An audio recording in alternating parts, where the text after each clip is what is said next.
Pretty chilly outside this morning. We're waking up with some of us in the 30s. We'll let you know when it'll start feeling more like spring again. Coming up.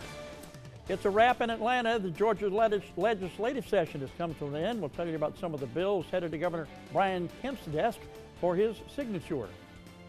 And it's been 1 month since deadly tornadoes swept through parts of East Alabama, taking the lives of 23 people. As cleanup and rebuilding efforts continue, what is the main concern for volunteers at this point?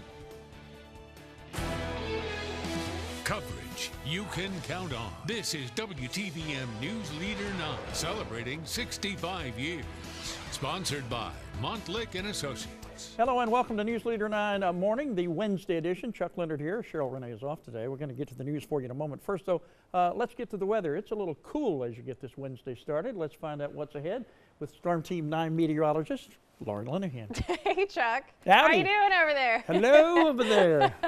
Yeah, we are looking at a gorgeous day today, but as you and I both saw when we walked in, it's a little cold. Yeah. There's definitely a bit of a nip in the air. So, yeah, exactly. Space heater running on high over here. Hopefully that's okay with the bosses. So as we head into the afternoon, we're actually looking at more sunshine. Let's get a live look from our Alpha Cam overlooking uptown Columbus. We are looking at clear skies this morning, and man, those clear skies really help to foster those cooler temperatures we're waking up to this morning. So you can see a couple of us down in the 30s, especially in some of our northern counties, 37 in Alexander City, 36 in LaGrange, and 44 here at home in the Fountain City. The bus stop forecast, the kids will definitely need some decent sleeves on. The temperature is going to be hovering right at or below 40 degrees. Lots of sunshine in the forecast though, but we've definitely seen warmer bus stop forecasts. So for the remainder of the morning, it's still going to be pretty cool. 37 now in Fort Benning, 39 in Pine Mountain, 37 in Thomaston, and 39 in Reynolds. Not out of the question, a couple more of us could drop down into the 30s here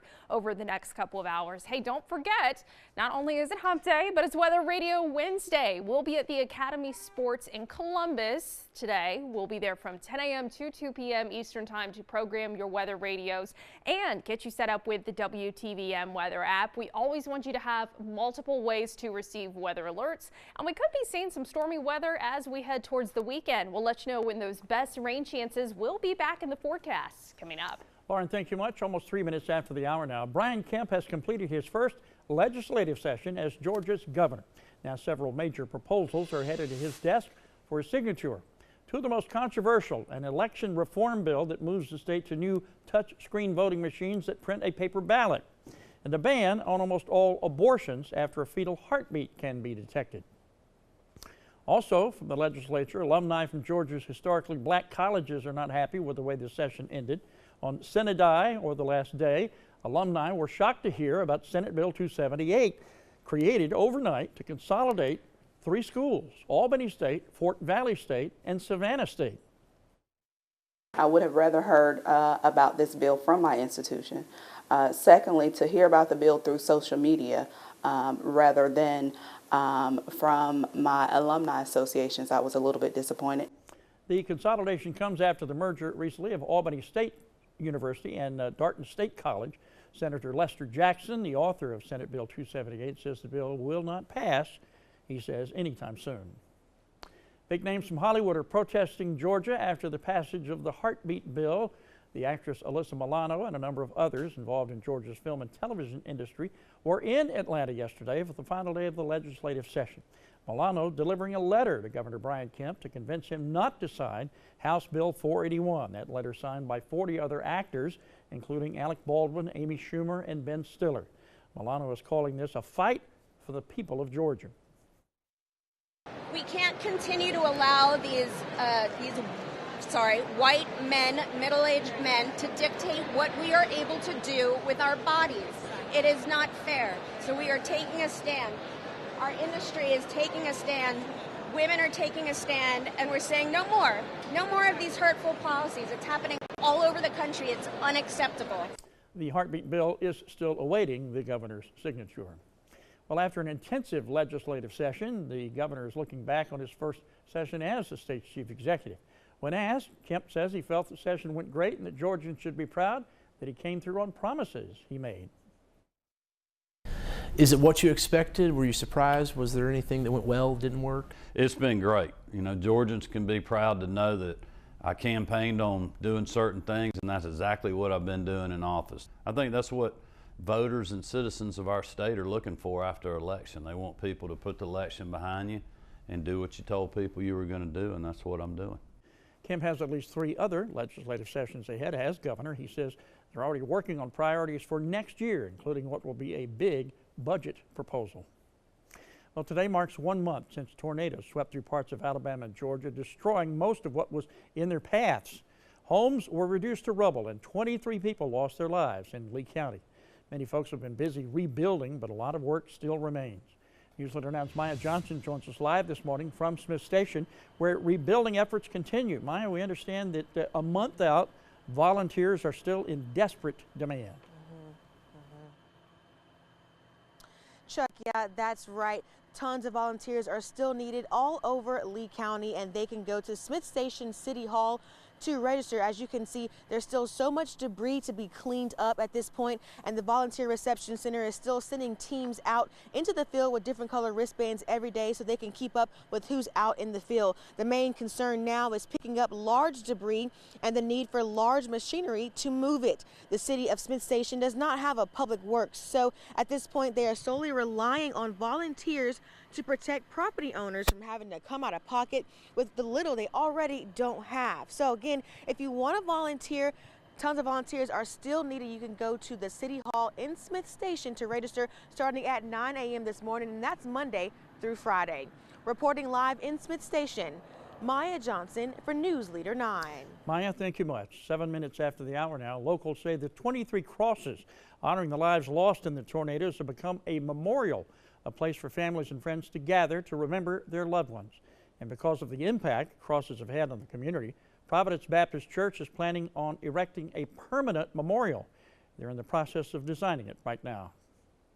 The father of the youngest victim from the tornadoes goes before a judge today. Charles Griffin, the father of 6-year-old A.J. Hernandez, is scheduled to appear in court this morning after he was arrested on disorderly conduct and assault charges days after the tornadoes. The arrest came from a misunderstanding when Griffin could not provide proper identification when he attempted to revisit what was left of his home.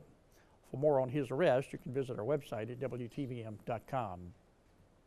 Happening today, the Auburn University basketball team leaves for the Final Four in Minnesota. The Tigers will take on #1 seed Virginia Saturday. Team is flying out of the Montgomery Airport 4:30 Central Time this afternoon. If you'd like to be there to cheer them on, you will need to arrive at the airport an hour earlier, 3:30 Central Time. Use the regular airport parking lots, and to see the team, you'll need to line up along the fence between the airport and Montgomery Aviations, where a lot of people were when the team got back the other night. Well, if Auburn wins, you can expect to see a huge crowd at Toomer's Corner.